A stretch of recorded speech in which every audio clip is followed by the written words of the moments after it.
ధ్వంసం కేసులో అరెస్టు కాకుండా హైకోర్టు నుంచి తాత్కాలిక ఉపశమనం పొందిన గంటల వ్యవధిలోనే మాచర్ల వైసీపీ ఎమ్మెల్యే పిన్నెల్లి రామకృష్ణారెడ్డి నరసాపురావుపేటలో ప్రత్యక్షమయ్యారు.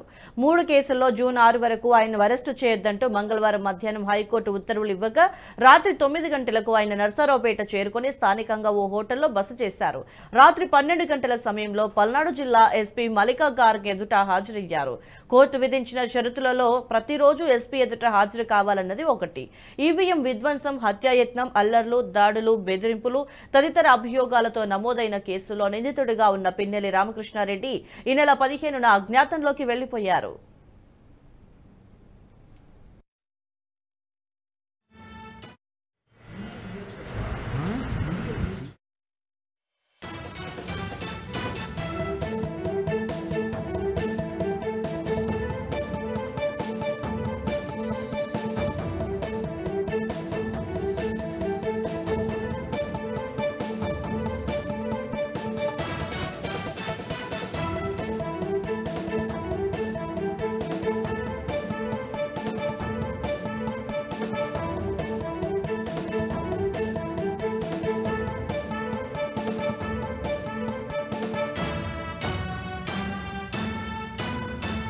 ఈ వీడియో మీకు నచ్చినట్టయితే లైక్ చేయండి, 10 మందికి షేర్ చేయండి. అలాగే కామెంట్ల రూపంలో మీ అభిప్రాయాలను మాతో పంచుకోండి. Nationalist hub group of channels ను సబ్స్క్రైబ్ చేసుకుని తెలుగునాట జాతీయవాద జర్నలిజాన్ని ప్రోత్సహించండి. ఈ వీడియో కింద ఉన్న బెల్ ఐకాన్ పై క్లిక్ చేయడం మర్చిపోవద్దు.